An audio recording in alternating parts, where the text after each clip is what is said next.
Itu gimana jadab itu Mbah? Tanyalah. Ya saya tanya ke Mbah Dulo. Mbah Dulo malah tertawa. Ketika saya tanya jadab itu gimana Mbah?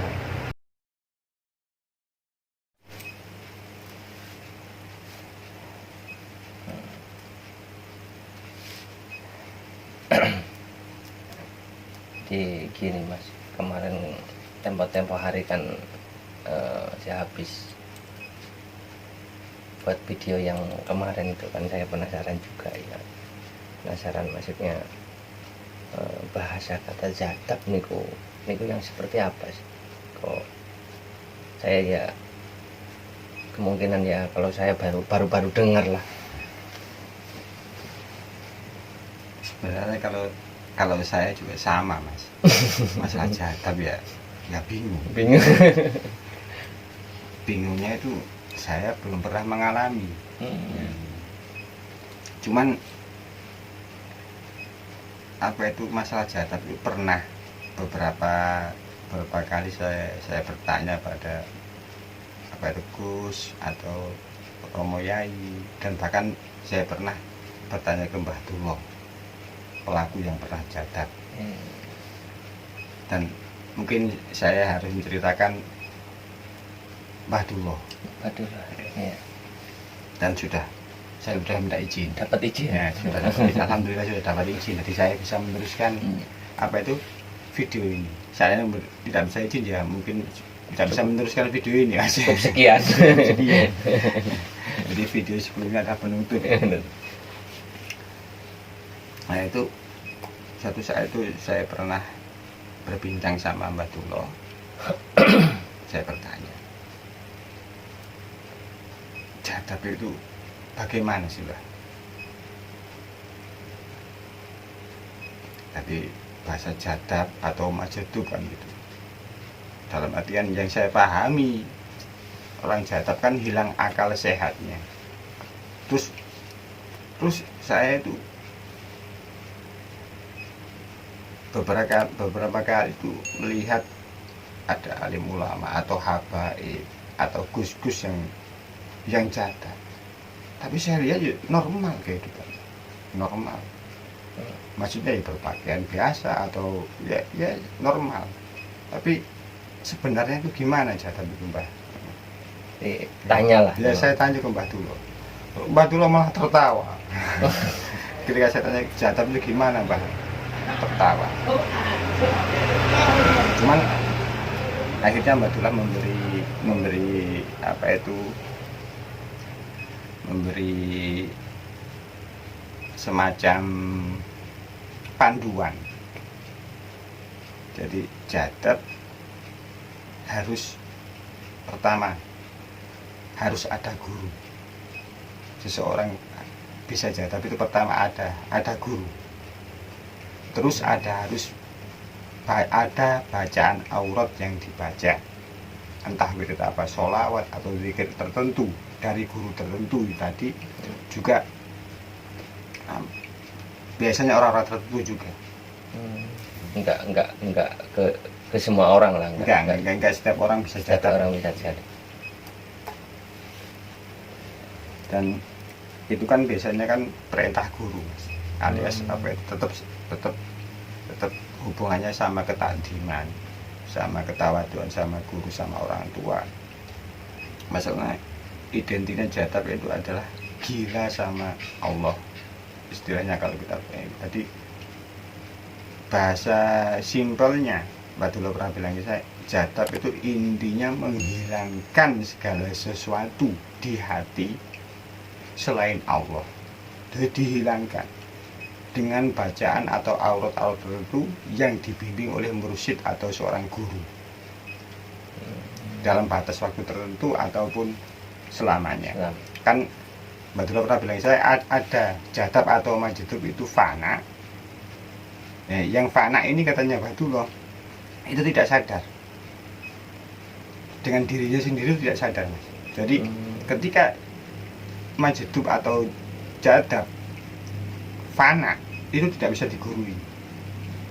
Istilahnya itu kelakuannya atau itu nggak bisa dicontoh. nyeleneh lah Nah, bahasa. nyeleneh atau semau gue. Bebas. Tapi ada tingkatan jadab atau maju itu bakok namanya mas. Nah ini sudah bisa digurui mas.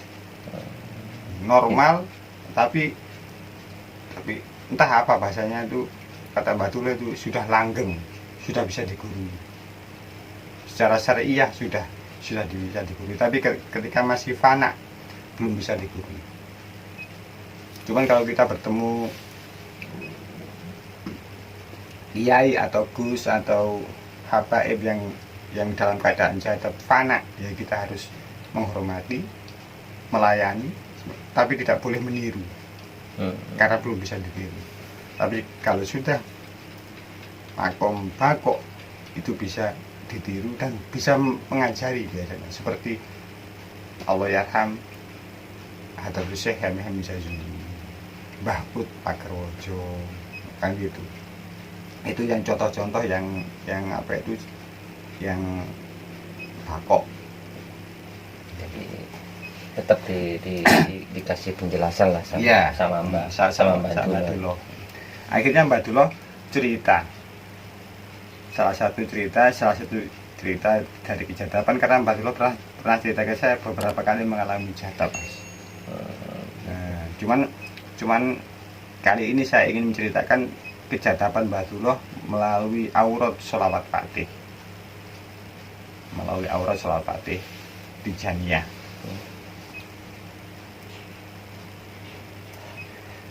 Terus saya bertanya, gimana Mbah rasanya ketika sampai jadab itu gimana? Khususnya ketika sampai jadab, ketika apa itu membaca aurat sholawat Fatih. Sebenarnya Mbak Dulo bilang ke saya, sebenarnya sulit dijelaskan.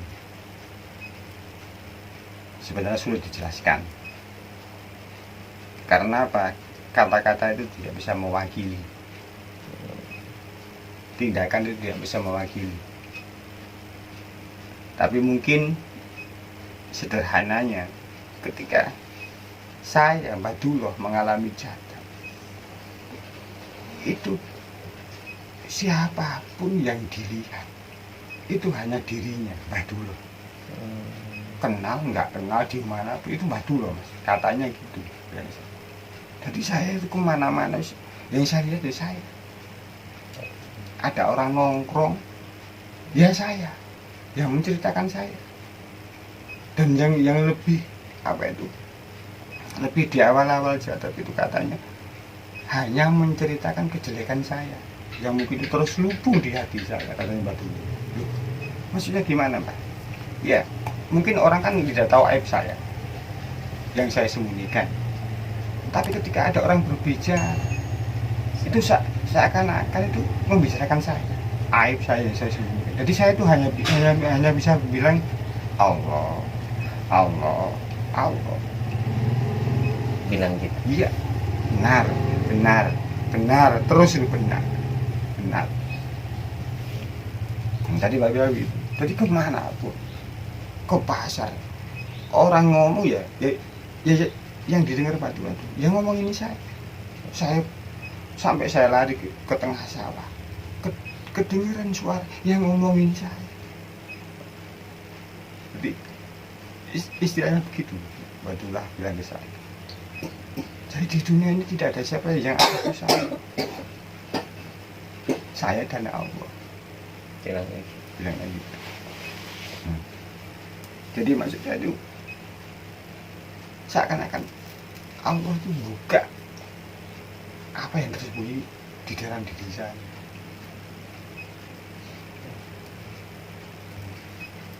Loh, apakah waktu itu sampai sadar dalam pribadi saya Mas. Tapi kalau dilihat orang katanya ya kayak orang gila Mas. Kayak orang stres atau kayak orang depresi katanya.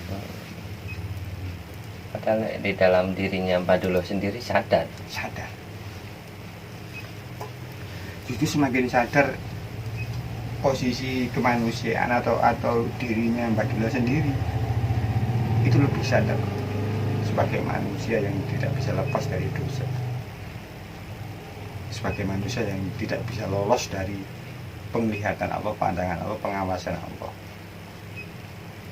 Jadi garis besarnya itu menghilangkan aku. Tidak boleh ada satu pun makhluk atau satu pun benda di hati selain Allah. Sampai itu bersih. Akhirnya saya bilang, berapa lama Mbah saya mengalami jadab sholawat Fatih itu?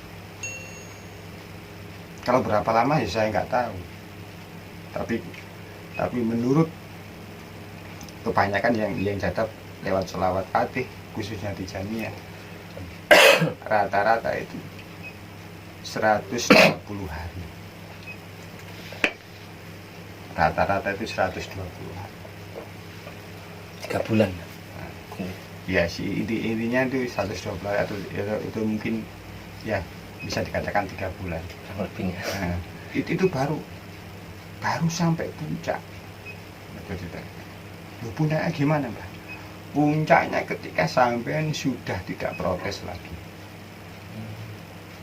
Sampean sudah tidak protes lagi apa yang diomongin orang di dunia ini. Kenapa? Ketika waktu sampean fana begitu, itu bahasanya fana Mas. Waktu itu sampean kemanapun yang diomong adalah aib sampai. Itu tahap awal katanya. Sampai benar-benar tergantung seberapa cepat sampean mengisapi, seberapa cepat sampean istilahnya nerimo. Makanya beda. Makanya jadab alias kan bisa diistilahkan gila, tapi gila kepada Allah.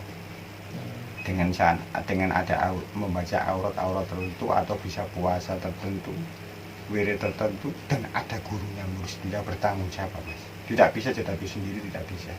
Kecuali golongan aulia Allah.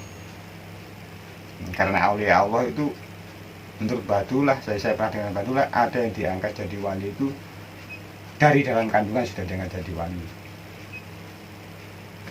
Balita baru diangkat wali, menginjak remaja diangkat jadi wali, sudah menikah baru diangkat jadi wali, sudah tua baru diangkat jadi itu banyak macam. Dan Bahdullah bercerita seperti itu pada saya. Jadi kemanapun waktu jadab itu, kemanapun Bahdullah tidak pernah melihat siapa-siapa, tidak pernah terdengar apa kecuali dirinya kan, diriku hanya ada Bahdullah sama Allah. Bahdullah sama Allah. Jadi tidak mungkin jadab itu tanpa guru Mas, tanpa membaca aurat itu tidak mungkin. Mustahil lah. Mustahil. Dan kebetulan waktu itu kan Bahdullah masih bujang. Seandainya itu sudah punya istri, mungkin lain ceritanya.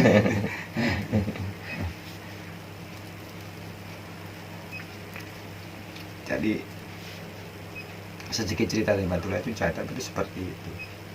Jadi ketidaksadar bisa mengontrol diri sendiri dan menghilangkan di hati ini selain Allah. Jadi yang ada harus hanya Allah. Makanya waktu jadab itu biasanya zikirnya hanya Allah. Loh, saya pernah bilang, apakah lisan sampai ini selalu bilang enggak, bukan lisan, tapi kolbi saya. Karena ada guru, ada aurat yang saya baca, kolbi saya kan istilahnya kalau bahasa Torekoh namanya zikir anfas. Zikirnya nafas, keluar masuknya nafas ini. Loh, maksudnya gimana Mbah? Saya tanya ke Mbah dulu. Ya keluar masuknya itu harus Allah. Jadi tidak boleh ada yang lain. Itu namanya zikir anfas. Saya bingung Mbah malah nih saya. Gitu ya. Nah, itu tadi penjelasan apa itu Bahdullah masalah sedikit masalah jadab. Mungkin karena dari awal kan Bahdullah sudah bilang sebenarnya kata-kata itu tidak bisa mewakili, perbuatan itu tidak bisa mewakili. Tapi mungkin untuk untuk obat penasaran kamu, karena gitu Mbak ke saya. Mungkin seperti itu. Karena apa? Banyak macam. Tapi intinya satu. Jadi jadab itu atau majzub itu hanya menggilai Allah. Jadi tidak boleh ada selain Allah. Loh, kalau sudah punya istri bahkan lupa. Iya, pasti. Kalau fana. Biarpun punya anak atau punya istri, kalau jadab fana atau majzub fana, pasti lupa. Jangankan dirinya sendiri saja lupa. Dan ada kategori fana itu kadang sadar, kadang enggak, kadang sadar, kadang enggak. Makanya seperti yang saya omongkan tadi. Saya tadi kan bilang, saya kok pernah menyaksikan Gus atau Kiai atau Habib yang jadab kok biasa-biasa aja, Mbah. Iya, seperti itu. Kadang fana, kadang sadar. Kadang fana, kadang sadar. Kalau sadar ya sibuk dengan kemanusiaannya. Tapi kalau lagi fana, yang ada hanya Allah dan diri. Iya, alhamdulillah bisa mengobati Ya. penasaran saya juga. Makanya bagi saya, dan makom tertinggi adalah ketika sudah bakok, jadi itu langgeng. Jadi zikir anfasnya sudah jalan, istilahnya itu di hati itu sudah bersih dari selain Allah, kemudian syariatnya sudah normal. Ya. Seperti itu. Makanya ketika seseorang itu jadab, jangan kamu tanya sholat apa gak sholat, jangan kamu tanya puasa Ramadan apa enggak, jangan kamu tanya. Kemudian lupa sama dirinya sendiri, yang ada hanya Allah kok. Tapi jangan ditiru.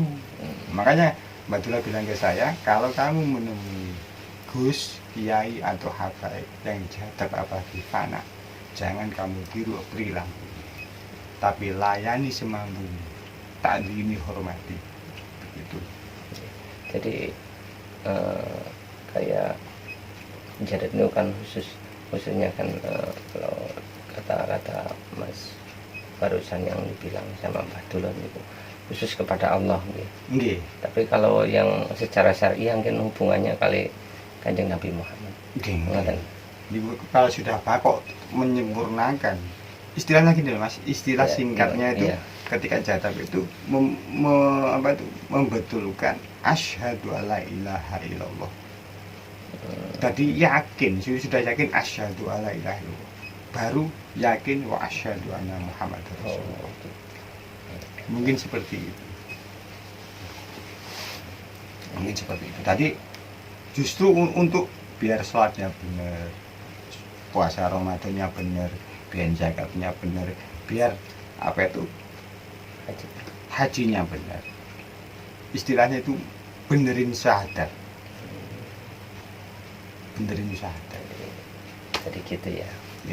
Ya mungkin itu kan hanya sekelumit Mas. Makanya dari awal Mbak Dula sudah bilang, sebenarnya kalau menjelaskan masalah jadab itu kata-kata tidak bisa mewakili, tindakan itu tidak bisa mewakili. Itu hanya bisa dirasakan oleh orang yang mengalami. Makanya Mbak Dula mungkin sederhananya ya itu tadi yang diceritakan Mbak Dula ke saya. Alhamdulillah, terima kasih.